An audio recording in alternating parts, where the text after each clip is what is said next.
Waste Delhi में सारी legal लड़ाइयाँ पार्किंग के पीछे हो रही हैं। कई लोग स्कूटर खरीदते ही इसलिए, चलाने के लिए नहीं। गाड़ी हटाई स्कूटर लगा दिया, स्कूटर हटाया गाड़ी लगा दी। उस स्कूटर में कभी गियर डलता ही नहीं है। बस हर संडे न्यूट्रल पे रख के अंकल फुल रेस मारते हैं। हमारी जगह है, लगा मत देना।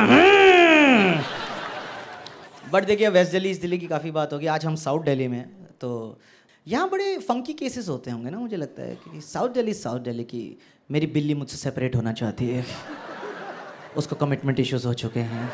मेरा एक कज़न था, साउथ दिल्ली में पला बड़ा था। उसके पेरेंट्स ने उनके स्कूल पे केस किया था। उन्होंने कहा आपने हमारे बेटे को मुर्गा बना दिया, जबकि आपको पता है हमारी पूरी फैमिली वीगन है। मुझे एक चीज़ लगती है कि जो कोर्ट होता है, जैसे बड़ा ही ओल्ड स्कूल वाइब होती है कोर्ट रूम की। मैं चाहता हूँ ये सब अब मॉडर्नाइज हो जाना चाहिए। इंस्टाग्राम हैंडल होना चाहिए कोर्ट का। आप रेड लाइट पार करें, आपको डीएम आ रहा है ही, just saw you crossing the Gomti Nagar red light यार। हमने आपको जेल रिक्वेस्ट भेजी है, कोलैबोरेशन एक्सेप्ट कर लीजिए।